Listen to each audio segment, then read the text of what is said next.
चलिए, तो कल वाली क्लास में हम लोग बात कर रहे थे महाजनपद काल के बारे में। और महाजनपद काल के बारे में एक पूरी कहानी मैंने बताई थी कि कैसे जो है महाजनपद काल 16 महाजनपदों में बटा। 16 महाजनपद के पश्चात फिर वो 4 महाजनपदों में फिर आपस में लड़ाई हुई और सबसे प्रमुख महाजनपद कौन सा रहा? मगध। तो मगध सबसे प्रमुख महाजनपद रहा। फिर मैंने मगध से लेकर के आपको एक पूरी कहानी रिलेट करी थी, मौर्य वंश की, गुप्त वंश की, फिर विदेशी आक्रमण की ना। ये पूरी एक कहानी, सामंतवाद भी वहाँ पे थोड़ा समझाया था, जिसका उदय हमें कहाँ से मिलता है? गुप्त काल से मिलता है। राजा हर्षवर्धन के बारे में भी हमारी आपकी चर्चा थोड़ी बहुत हुई थी। और फिर इसको ले जा कर के हमने कुतुबुद्दीन ऐबक पे, मतलब मोहम्मद गोरी के ग़ुलाम तक छोड़ा हुआ था। ठीक है, ये कहानी रिलेट करी थी। आज हमारी आपकी चर्चा जो है वो मगध पे ना डिटेल डिस्कशन है। तो आज हम लोग चर्चा करने जा रहे हैं मगध कैसे इतना ताकतवर बन गया और मगध में कौन कौन से शासकों ने शासन किया, किस प्रकार उन्होंने राज्यों का विस्तार किया। तो आप चाहें तो नोट में मगध का उत्कर्ष या मगध लिख सकते हैं और उसके बारे में एक एक लाइनें जो आपको लगे उचित हैं लिखने लायक, आप उसे नोट कर सकते हैं। ठीक है, देखिए मगध जो है वो सबसे समृद्ध प्रांत है और सबसे ताकतवर महाजनपद है। और मगध की जो प्रारंभिक राजधानी थी वो राजगिर थी या गिरिब्रज थी। सबसे प्रारंभिक जो पहले राजधानी थी वो राजगिर या गिरिब्रज, जो बाद में बदल करके पाटलिपुत्र हो गई थी। तो मगध की राजधानियों में आप 3 शब्द याद रख रहे हैं, राजगिर, गिरिब्रज और पाटलिपुत्र। ठीक है, मगध पर सबसे पहले जो शासक बना उस वंश का नाम है हर्यक वंश। सबसे पहले शासक कौन बना? हर्यक वंश बना। और हर्यक वंश के संस्थापक बिंबिसार को माना जाता है। हर्यक वंश का शासन जो है वो 544 ईसा पूर्व से लेकर 412 ईसा पूर्व तक चला। 544 से 412, 544 से 412 मतलब कि 2-4 बार पढ़िए तो शायद याद हो जाएगा। 544 से 412 कौन सा वंश? हर्यक वंश। संस्थापक कौन है? बिंबिसार है। किस वंश के हैं? हर्यक वंश। कब से कब तक? 544-412 ना। चलो अच्छा, फिर उसमें जो पहला व्यक्ति आया 544 से 492 तक। देखो बहुत लोड मत लीजिएगा कि हर एक अंक को याद नहीं करना है। ऐसे दिमाग में लगा लिया कि 544 से 412 तक हर्यक वंश रहा है, तो वो चाहे हम बिंबिसार की बात करें और वो चाहे हम आगे चल के अजातशत्रु की बात करें या उदयन की बात करें या उनके उत्तराधिकारियों की बात करें, वो 544 से 412 के बीच में ही रहेंगे। ठीक है, तो सबसे पहला शासक हुआ कौन? बिंबिसार। बिंबिसार को ही हम श्रेणिक के नाम से जानते हैं। श्रेणिक। इनके पुत्र जो अजातशत्रु हुए उन्हें हम कुड़िक कहते हैं, बिंबिसार को क्या कहते हैं? श्रेणिक। तो बिंबिसार ने सबसे बेस्ट मेथड ये अपनाया कि इन्होंने तो कुछ राज्यों को जीत करके आपस में मिला लिया और कुछ वैवाहिक संबंधों के माध्यम से संबंध अच्छे स्थापित कर लिए। तो बिंबिसार ने प्रमुख रूप से मगध का विस्तार 2 तरीके से किया, एक विजय के माध्यम से और एक वैवाहिक संबंधों के माध्यम से। तो विजयों और वैवाहिक संबंधों के माध्यम से बिंबिसार ने मगध का विस्तार किया। हर्यक वंश के प्रथम शासक या संस्थापक ये माने जाते हैं। इन्होंने क्या किया? वैवाहिक संबंधों में इनके 3 विवाह हुए। एक तो इन्होंने शादी करी चेलना से, जो कि लिच्छवी गणराज्य की चेटक की पुत्री थी। राजा चेटक की पुत्री, लिच्छवी गणराज्य की राजा चेटक की पुत्री चेलना, जिन्हें हम लोग चेलन्ना या छलना के नाम से भी जानते हैं। तो चेलना, छलना, चलन्ना ये राजा चेटक की पुत्री हैं। तो बिंबिसार ने राजा चेटक की पुत्री लिच्छवी गणराज्य की महारानी या राजकुमारी लिच्छवी गणराज्य की राजकुमारी, राजा चेटक की पुत्री, चेलना, छलना या चलन्ना, तीनों का एक ही नाम है। इनसे इन्होंने विवाह किया। इन्होंने दूसरी शादी करी प्रसेनजीत की बहन कौशल नरेश, कौशल राज्य के राजा प्रसेनजीत की बहन महाकौशला से। तो महाकौशला से कौशल राज्य रिलेट कर जाएगा। महाकौशला जब आएगा और पूछे किस राज्य की राजकुमारी थी ना, तो कौशल राज्य, और प्रसेनजीत की बहन है।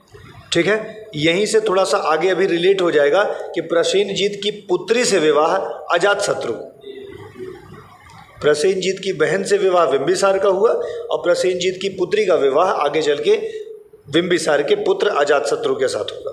ठीक है, तीसरी इन्होंने शादी करी, एक राजकुमारी थी जिनका नाम था राजकुमारी क्षेमा। ये मद्र देश की ना, कुरु के निकट एक देश था मद्र देश, तो मद्र देश की राजकुमारी क्षेमा। 3 विवाह, मतलब एक चेलना, एक महाकौशला और एक क्षेमा। ठीक है, तो बताइए यहाँ में क्षेमा मध्य देश की हैं, सहमत हैं? चेलन्ना किस जगह की है? लिच्छवी गणराज्य, चेटक की पुत्री है। महाकौशला कौशल राज्य की हैं और किसकी बहन है? प्रसेनजीत की बहन है। ये तीनों विवाह किससे संबंधित है? बिंबिसार किस वंश से संबंधित है? हर्यक वंश। हर्यक वंश कब से कब तक रहा? 544 से 412, नहीं 544 से 412। हर्यक वंश किस महाजनपद का पहला राजवंश था? मगध का। ठीक है, कोई दिक्कत यहाँ तक नहीं। फिर उसके बाद बिंबिसार ने एक व्यक्ति की और मदद करी थी, ठीक है, जो अवंती के राजा हैं चंड प्रद्योत। अवंती के राजा चंड प्रद्योत को जॉइंडिस हो गई थी, मतलब पीलिया, उस समय पांडु बीमारी कहते थे इसको। तो पीलिया रोग हो गया था, तो इनका एक जो जीवक नाम का राजवैद्य था, बिंबिसार का जो एक राजवैद्य था जिसका जीवक नाम था, तो अपने जीवक नाम के राजवैद्य को अवंती के राजा चंड प्रद्योत की सेवा के लिए भेजा, उनके इलाज के लिए भेजा। तो जब चंड प्रद्योत की सेवा के लिए भेजा, इलाज के लिए, और वो सफल हो गया, तो कहीं ना कहीं अवंती से भी इनके अच्छे संबंध हो जाएंगे और आगे चल के अवंती भी मगध में मिल जाएगा। ठीक है, इन्होंने अंग देश के शासक को हरा दिया, ब्रह्मदत्त उसका नाम था। अंग देश को देखो, ये सब याद नहीं करना है कि कौन से देश, ऐसे याद रखो कि मैंने कहा बिंबिसार ने 2 प्रमुख तरीके से मगध का विस्तार किया। एक तो वैवाहिक संबंधों के माध्यम से और दूसरा विजयों के माध्यम से। तो कुछ राजाओं को हराकर उनके राज्य को अपने में मिला लिया और कुछ के साथ वैवाहिक संबंध करके ना, जैसे देखिए जब आप इतिहास पढ़ते हैं और आप जब पुर्तगाल को पढ़ते हैं तो पुर्तगालों की भी योजना कुछ ऐसी ही थी। पुर्तगीज़ कहते थे वैवाहिक संबंधों के माध्यम से यहाँ पर अच्छा पकड़ बनाई जा सकती है, ठीक है ना। तो उन्होंने, बल्कि पुर्तगाल के शासकों ने या लोगों ने ये कहा पुर्तगीज़ से कि आप वहाँ पर वैवाहिक संबंध बना करके वहाँ पर स्थापित करिए अपना शासन। तो वैवाहिक संबंध एक तरीके से बहुत बड़ी सॉफ्ट पावर को जनरेट करता है। जैसे अगर मान लीजिए किसी के यहाँ आपका वैवाहिक संबंध स्थापित हो जाता है तो वो चाहे आपके साथ दुश्मन ही रहा हो, लेकिन कहीं ना कहीं आपका खुला विरोध तो अब नहीं करेगा, राइट। तो ज़्यादातर संभावना होती है कि संबंध थोड़े सुधर जाते हैं। तो ये 3 विवाह से 3 राज्य तो इन्होंने आपस में अच्छे संबंध बना ही लिए। इन्होंने ब्रह्मदत्त को हरा करके अंग देश को ही अपने साथ ले लिया। और अगर कल यह प्रश्न पूछ लिया जाए कि बिंबिसार किस धर्म से जुड़ा हुआ है, तो भैया ये दोनों धर्म से जुड़ा हुआ है। ये बौद्ध धर्म का भी पोषक है, ये जैन धर्म का भी पोषक है, ठीक है ना। यह दोनों मतों का पोषक है, बौद्ध और जैन, ठीक है। और हर्यक वंश को ही पितृहंता वंश के नाम से जानते हैं। पितृहंता वंश मतलब अपने पिता को मारकर गद्दी पाएंगे। तो इनकी हत्या इनके पुत्र अजातशत्रु ने कर दी। बिंबिसार की हत्या अजातशत्रु ने कर दी। बिंबिसार का शासनकाल 544 से लेकर 492 तक रहा। देखो 544 से 412 में तो सब है ना, तो 544 से 492 कौन हो गए? बिंबिसार। अब उसके बाद 492 से लेकर के, ठीक है ना, 460 तक ना एक लोग शासन करेंगे जिनका नाम है अजातशत्रु। अजातशत्रु हर्यक वंश के दूसरे शासक हैं, अपने पिता बिंबिसार की हत्या करके अजातशत्रु शासक बने। अजातशत्रु, ठीक है, जब शासक बने तो अजातशत्रु का एक युद्ध हुआ कौशल के नरेश प्रसेनजीत से। याद आया? प्रसेनजीत बिंबिसार ना, उनकी बहन से शादी किसने करी थी? हाँ, एक तरह से कहा जाए तो अपने ननिहाल पक्ष से उन्होंने लड़ाई कर ली ना। एक तरह से महाकोशला उनकी माता हुई, तो महाकोशला का भाई मामा लगा ना। तो प्रसेनजीत से अजातशत्रु की लड़ाई हुई। पहले तो प्रसेनजीत की हार हुई, लेकिन बाद में दोनों में समझौता हो गया। पहले तो प्रसेनजीत हार गए, लेकिन बाद में दोनों में समझौता हो गए, और समझौते के तहत प्रसेनजीत ने अपनी पुत्री वाजिरा का विवाह अजातशत्रु से कर दिया। प्रसेनजीत की पुत्री वाजिरा का विवाह अजातशत्रु से हो गया।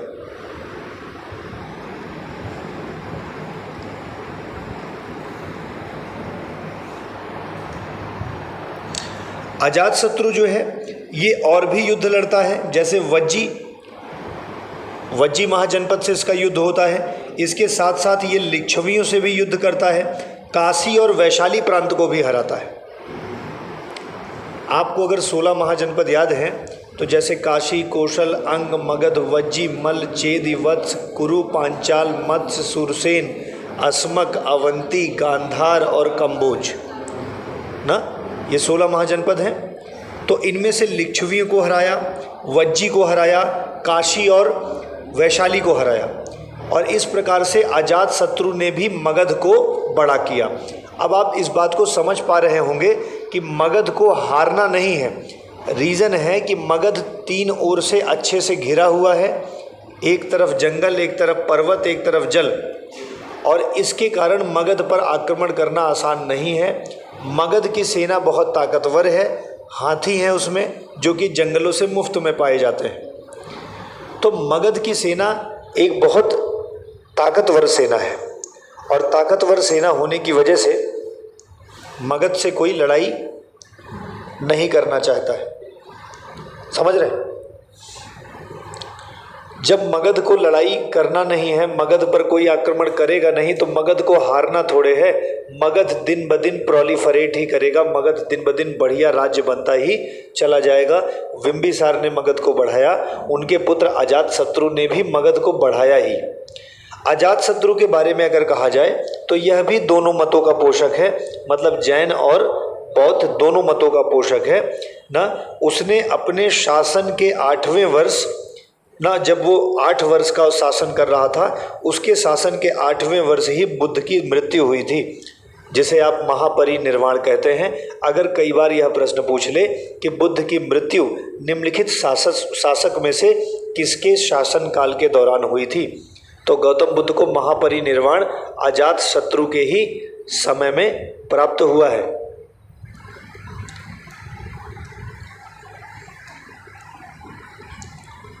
इन्होंने अपने शासनकाल में ही राजगृह में सप्तकर्णी या सप्तपर्णी गुफा का निर्माण कराया ना, और पहली बौद्ध संगीति भी अजातशत्रु ने ही करवाई थी।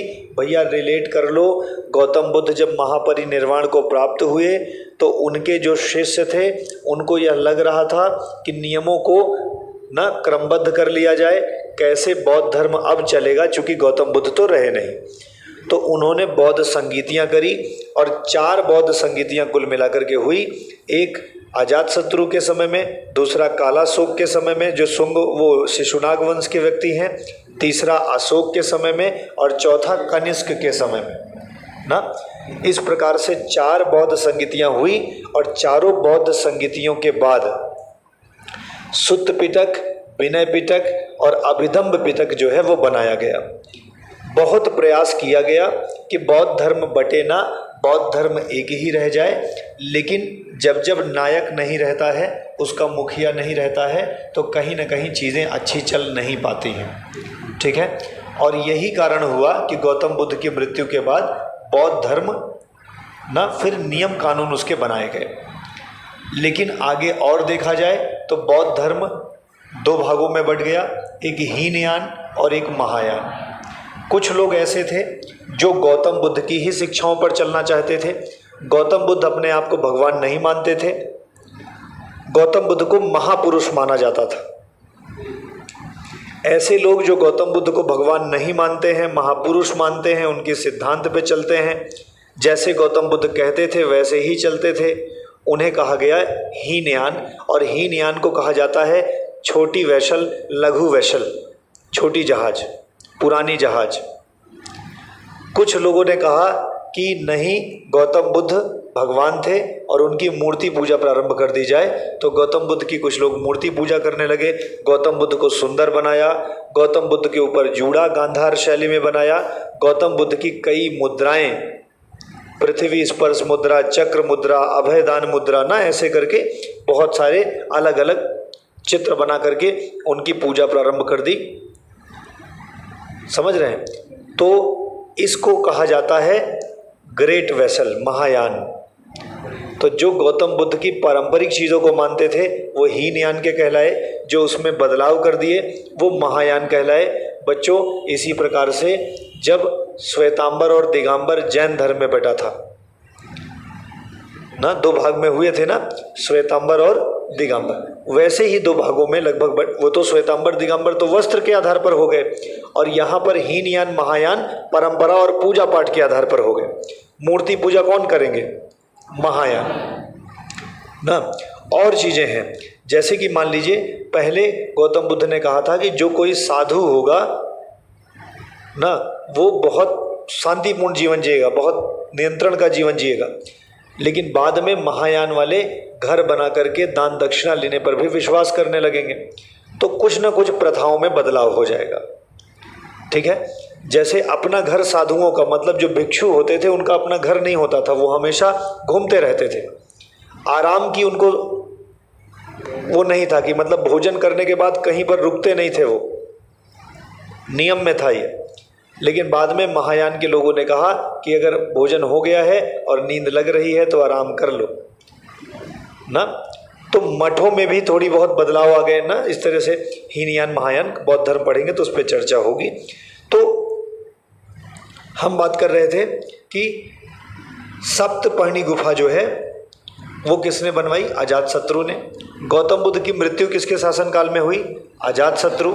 अजातशत्रु किस वंश के हैं? हर्यक वंश, और 492 से 460 तक। डन। तो बताइए बिंबिसार कब से कब तक?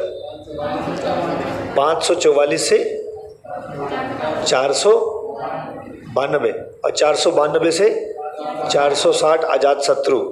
अजातशत्रु बौद्ध धर्म या जैन धर्म?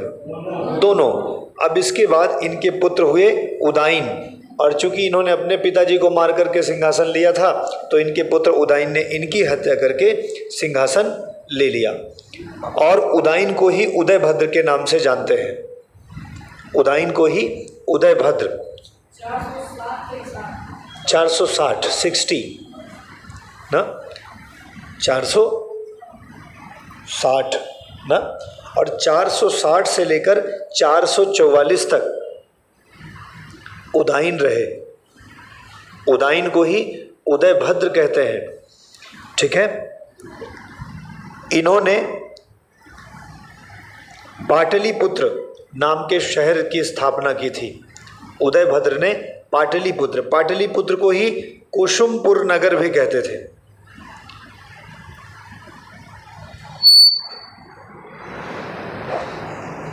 पाटलिपुत्र को ही कुसुमपुर नगर भी कहते थे। तो पाटलिपुत्र या कुसुमपुर नगर की स्थापना किसने करी? उदयभद्र ने या उदाइन ने करी। ठीक है? और उन्होंने राजगृह से अपनी राजधानी भी वहीं बदल दी। बिंबिसार और अजातशत्रु के समय में कहाँ है? राजगृह है, राजगिर है, गिरिब्रज है, वही है ना। लेकिन बाद में पाटलिपुत्र किसने बदल दी? उदाइन ने बदल दी, क्योंकि पाटलिपुत्र शहर या कुसुमपुर नगर की स्थापना भी किसने करी थी? वो उदाइन या उदयभद्र ने ही करी थी। 460 से लेकर कब तक रहे?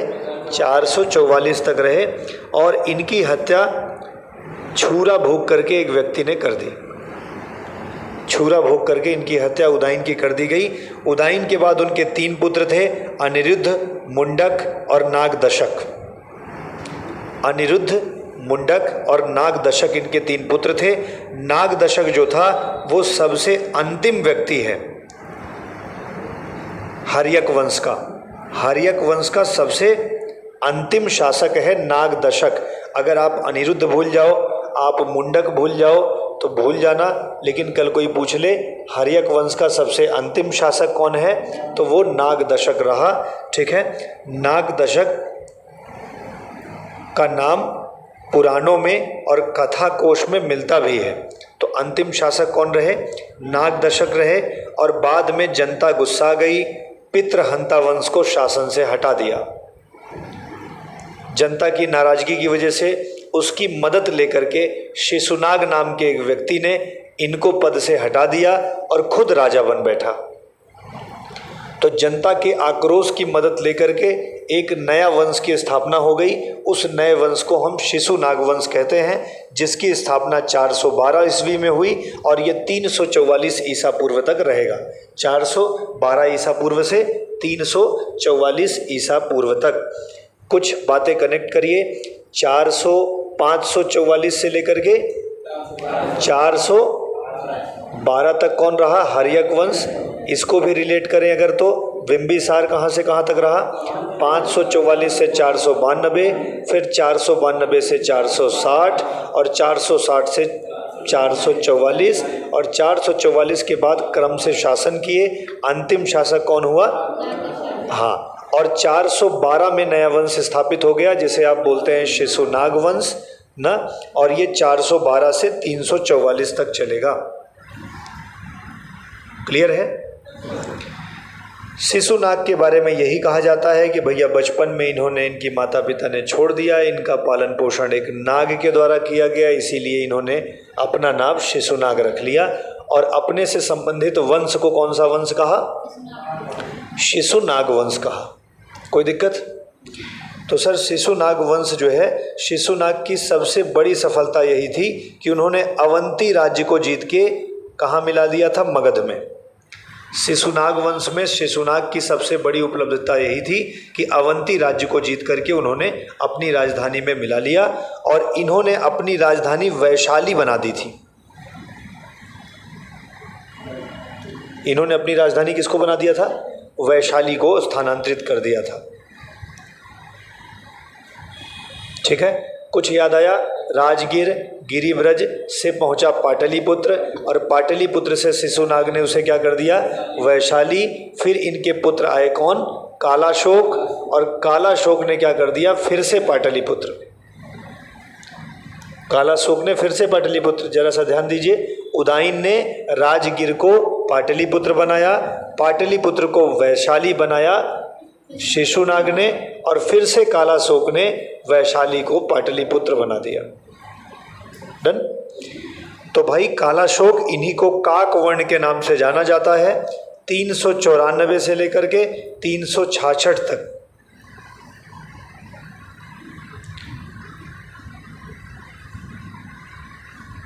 ठीक है, date is not important, date जरूरी नहीं है। ये मत भूल जाना कि श्रेणी किसको कहते थे? बिंबिसार को। ये मत भूल जाना कुड़िक किसको कहते थे? अजातशत्रु। ये मत भूल जाना कि पहली बौद्ध संगीति किसके समय में हुई है? अजातशत्रु। ये मत भूल जाना कि सप्तपर्णी गुफा का निर्माण किसके शासनकाल में हुआ है? अजातशत्रु। ये मत भूल जाना कि दोनों जो है, दोनों पिता और पुत्र दोनों धर्म के वो हैं, जैन धर्म और बौद्ध धर्म दोनों। उसके बाद आए कौन? शिशुनाग, मतलब उदयन। उदयन के बारे में बस इतना ही ध्यान रखोगे कि उदयन जो है उदयभद्र के नाम से जाने जाते हैं। उन्होंने राजधानी परिवर्तन कर दी थी। ठीक है, अब इसके बाद जब हम लोग आते हैं कालाशोक या काकवर्ण में, तो इन्हीं के समय में दूसरी बौद्ध संगीति हुई थी। दूसरी बौद्ध संगीति इन्हीं के समय में हुई थी। ठीक है, कालाशोक की हत्या किसी ने छुरा भोंक कर दी। ये घूम रहे थे और इनको किसी ने मार दिया। कालाशोक जब मर गए तो मगध पर एक नए वंश का शासन प्रारंभ हुआ और उस वंश को हम लोग नंद वंश कहते हैं। ठीक है, नंद वंश के टाइमलाइन जरूर ध्यान रख लेना, 344 से 324। 344 से 324 ईसा पूर्व। महानंदिन नामक एक शासक है, इन्हें दासी पुत्र भी कहते थे और इसीलिए इन्हें शूद्र राजा भी कहते हैं। माना जाता है शूद्र दासी पुत्र से उत्पन्न हुए थे, इसीलिए शूद्र दासी पुत्र थे, इसीलिए इनको शूद्र शासक भी कहते हैं। महानंदिनी नाम के एक शासक हैं जिन्होंने नंद वंश की स्थापना करी। इसके बाद महानंदिन की हत्या एक दासी पुत्र ने पुनः कर दी। उस दासी पुत्र का नाम था महापद्मनंद। तो महानंदिन ने इस वंश की स्थापना करी, उनकी हत्या महापद्मनंद ने कर दी। महापद्मनंद जो है इस वंश का सबसे ताकतवर शासक है। महापद्मनंद जो है वो कहा जाए कि नंद वंश का सबसे ताकतवर शासक इसलिए माना जाता है। जरा सा सोचो कि बिंबिसार के पास अगर थोड़ी संपदा रही होगी तो अजातशत्रु के पास उससे ज़्यादा आ गई होगी, शिशुनाग के पास उससे ज़्यादा आई होगी, कालाशोक के पास उससे ज़्यादा आई होगी, क्योंकि दिन ब दिन समृद्धि बढ़नी तो है, कम थोड़ी होनी थी। तो महापद्मनंद जो है यह पूरे मगध साम्राज्य का सबसे ताकतवर शासक था, क्योंकि इसने पहली बार कलिंग विजय भी की थी। महापद्मनंद नंद वंश का सबसे शासन था, सबसे ताकतवर शासक है। इसने पहली बार कलिंग विजय भी की थी। कलिंग में एक अभिलेख है जिसे आप खारवेल का हाथी गुम्फा अभिलेख कहते हैं। कल कोई पूछ ले रुद्र दमन का तो जूनागढ़ अभिलेख याद रखना, कल कोई खारवेल का पूछ ले तो आप हाथी गुम्फा याद रख लेना, ठीक है। तो कलिंग शासक खारवेल जो थे उनका एक हाथी गुम्फा अभिलेख है। इस अभिलेख में लिखा गया है कि महापद्मनंद कलिंग से जैन प्रतिमा उठा ले गया था, जैन प्रतिमा उठा ले गया था। तो कलिंग पर आक्रमण करके कलिंग को जीत के वहां से जैन प्रतिमा कौन लेके चला गया था? महापद्मनंद।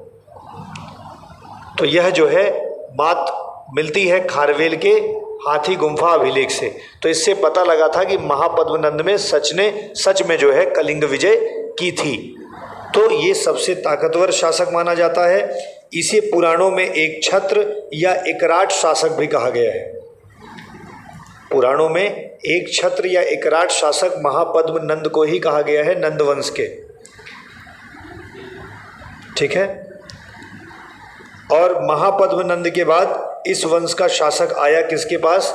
घनानंद के पास। और घनानंद आप जानते हैं ना, यह नंद वंश का अंतिम सम्राट था। नंद वंश का अंतिम सम्राट कौन था? घनानंद था। ये वही हैं जिनको अपने पे बड़ा गुमान था, चूंकि विरासत में चीज़ें मिल गई थी और नंद ही मगध है, इनकी मान्यता थी। जनता पर बहुत ज़्यादा कर लगाने के कारण जनता इनसे इतनी नाराज़ थी कि इसका फ़ायदा लेकर के चंद्रगुप्त मौर्य ने इनकी जनता में ही हत्या कर दी। और किसकी मदद से की? चाणक्य की मदद से की। और मगध किसके शासन में आ गया? चंद्रगुप्त मौर्य। और एक नए वंश की स्थापना हुई, मौर्य वंश। अगर कल कोई पूछ ले कि सिकंदर का आक्रमण किसके शासनकाल में भारत में हुआ था, तो मगध में उस समय वो घनानंद का शासन था, तभी तो चाणक्य गए थे इनके पास।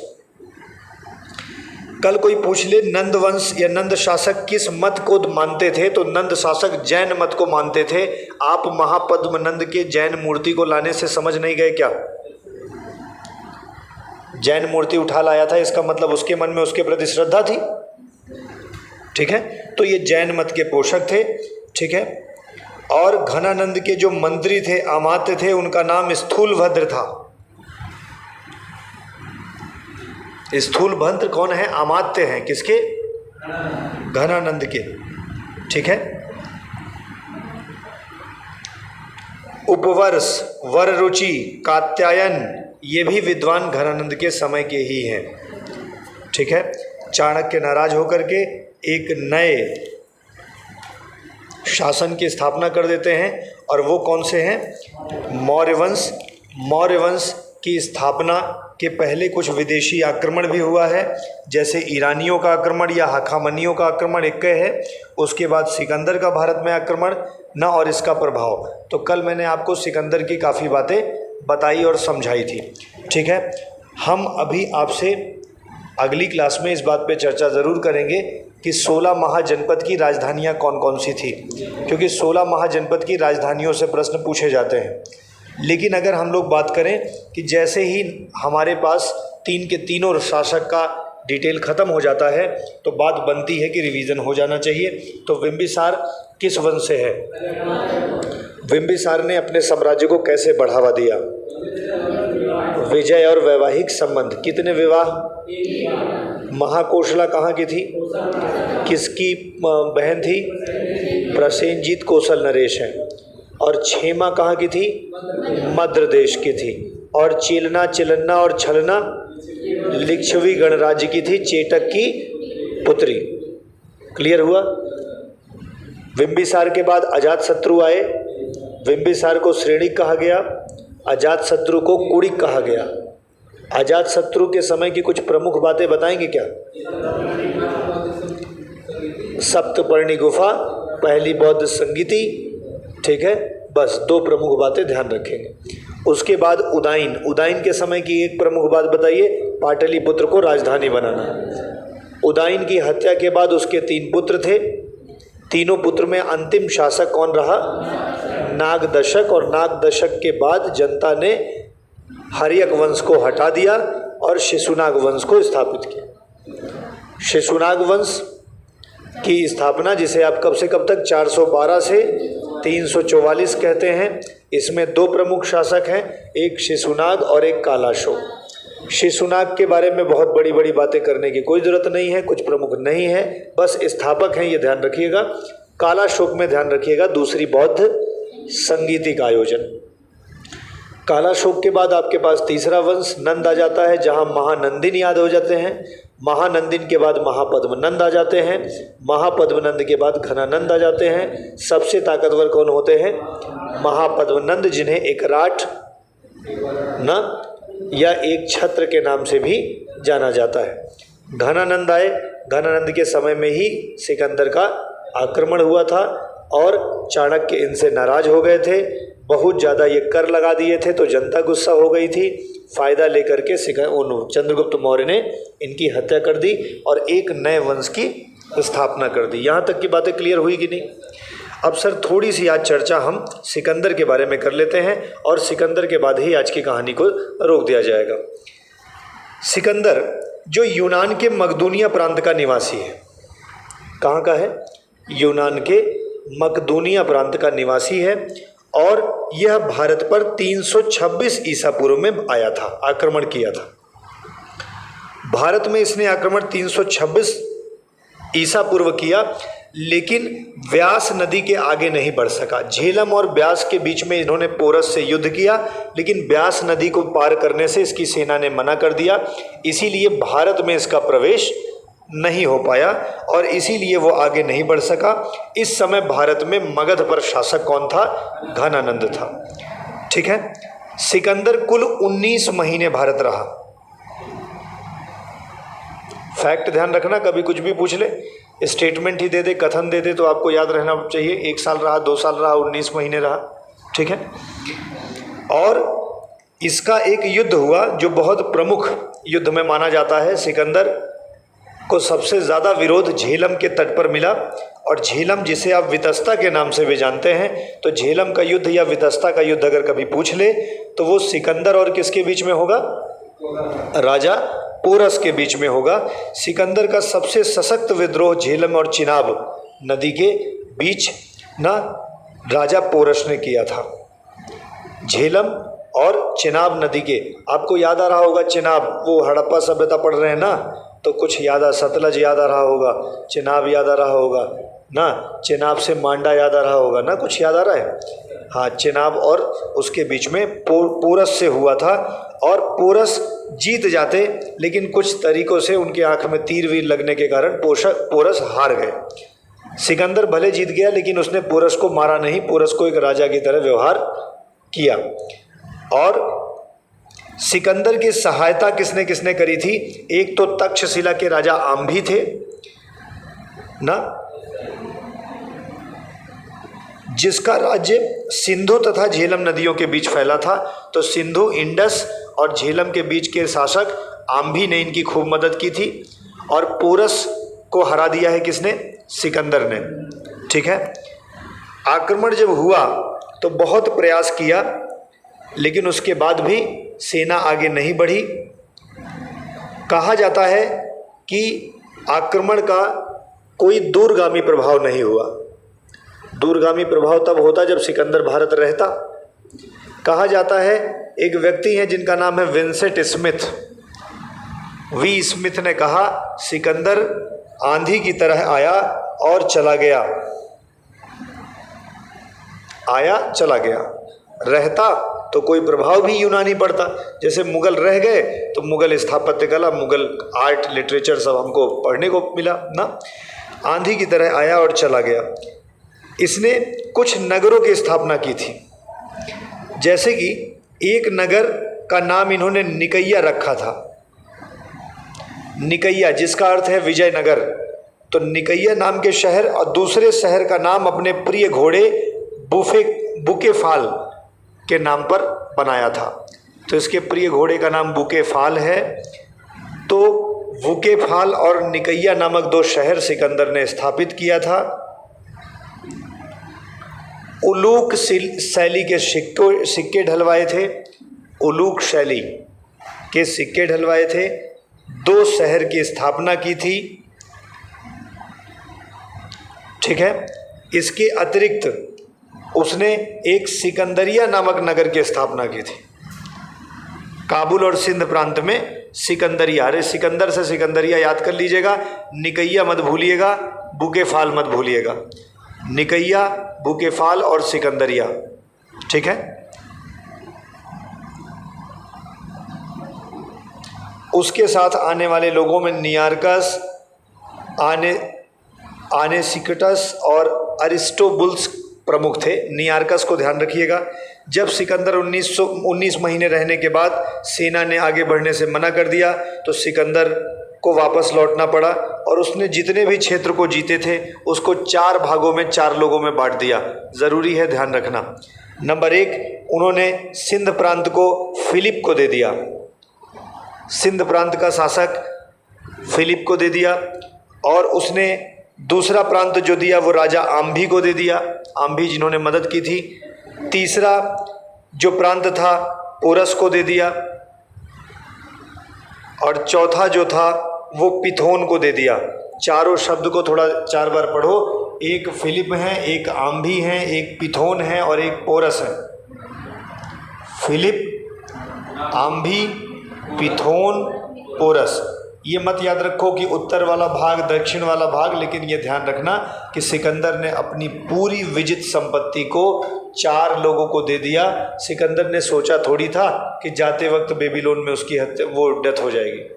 सिकंदर ने सोचा था कि अपने शागिर्द को बिठा देते हैं, 4 लोगों को, फिलिप, पिथोन, आम्भी और पोरस।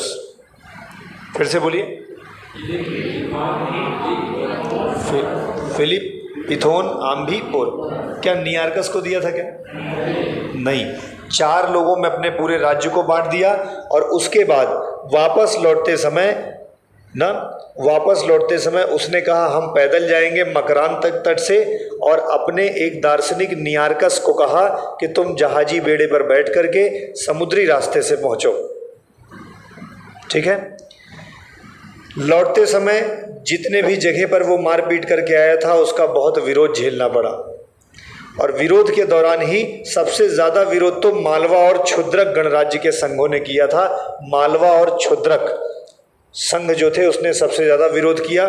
यहाँ पे सिकंदर घायल हो गया था ना, और उसने वहाँ पे जितनी भी स्त्रियाँ और बच्चे थे सबको मरवा दिया नाराज़गी में, जबकि सामान्यतः वो स्त्रियों और बच्चों को नहीं मरवाता था ना।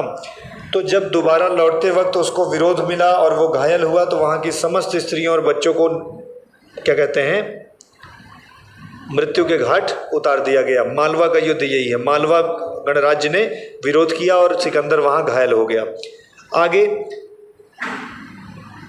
आगे जब पहुंचा घायल होने के बाद, तो उसने अपनी सेना को 2 भागों में बांट दिया था। एक नियारकस को दे दिया और कुछ लोग का नेतृत्व वो खुद कर रहा था।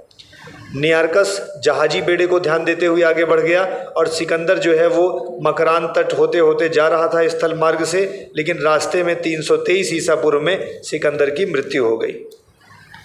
तो 326, 323, ठीक है, याद रखोगे। कल अगर कोई नियारकस पूछ ले, स्ट्रेबो पूछ ले, प्लिनी पूछ ले, ठीक है, सिकुटस पूछ ले ना, तो ये सब सिकंदर के साथ आने वाले व्यक्ति हैं। कोई आम्भी पूछ ले, कोई फिलिप पूछ ले, कोई पिथोन पूछ ले, कोई पोरस पूछ ले, तो सिकंदर से संबंधित है।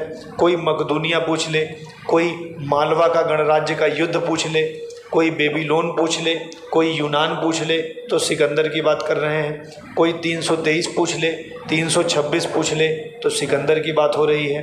कोई वितस्ता का युद्ध पूछ ले, पोरस और सिकंदर की बात हो रही है। कौन सी नदी नहीं पार कर पाया? व्यास नदी नहीं पार कर पाया। किसने सबसे ज़्यादा विरोध किया? पोरस ने। किसने मदद की थी? राजा आम्भी ने। और 2 और कौन व्यक्ति थे? फिलिप और पिथोन। इनको यहाँ का शासक बना करके सिकंदर वापस चला गया, ठीक है। जब वो आगे पहुँचा तो सेना को कितने भागों में बांटा? 2। स्थल भाग का नेतृत्व तो खुद किया और जो जल वाला था उसको नियारकस को दे दिया, और इस प्रकार से सिकंदर का आक्रमण भी कंप्लीट हो गया। तो अब हमारी चर्चा आपसे अगली क्लास में, मतलब कि कल वाले में होगी, किसके बारे में? मौर्य साम्राज्य के बारे में, ठीक है। तो आज की कहानी आपको सबको समझ में आ गई होगी ना। हर्यक वंश याद हो गया, शिशुनाग वंश याद हो गया, नंद वंश याद हो गया। नंद वंश के सबसे ताकतवर शासक और नंद वंश की स्थापना महानंदिन की हत्या दासी पुत्र ने कर दी, महापद्मनंद ने। महापद्मनंद को एक राट कहते हैं, एक छत्र कहते हैं ना। अंतिम शासक हर्यक वंश का कौन रहा? नागदशक। शिशुनाग वंश में कालाशोक थे क्या? कालाशोक किस वंश से संबंधित है? उदाइन किस वंश से संबंधित है? हर्यक वंश कब से कब तक रहा? 544 से 412। 544 से 492 कौन रहे? 492 से 460 कौन रहे? और 460 से 444 कौन रहे? उदाइन ना। 412 से 344 कौन रहे? शिशुनाग वंश। छुरा भोग करके एक व्यक्ति ने कर दी थी। कालाशोक शिशुनाग वंश के दूसरे शासक हैं। इनकी भी हत्या छुरा भोग के ही एक व्यक्ति ने कर दी थी, ठीक है। हाँ, दोनों लोगों की ऐसे ही हत्या। और फिर उसके बाद हम पढ़े नंदवंश खत्म, सिकंदर का आक्रमण। कितने वर्ष वो कितने महीने रहा? 19। कौन सी नदी पार नहीं कर पाया? किस प्रांत का था? मकदूनिया, ठीक है। कहाँ मर गया? बेबीलोन। कौन से तट से होके जा रहा था? मकरान। नियारकस ने किस सेना को संभाला? जहाजी बेड़े को, उसकी तरफ से गया। पोरस इसके मतलब पोरस ने युद्ध किया था क्या? और आम्भी ने मदद की थी क्या? अपने राज्यों को किन 4 लोगों में बांट दिया? फिलिप, पिथोन, आम्भी और पोरस, ठीक है। तो सर सिकंदर का आक्रमण से अगर कोई प्रश्न पूछे तो कर लोगे क्या? ठीक है। अब हम लोग मौर्य वंश की स्थापना कल करेंगे, ठीक है। Thank you very much.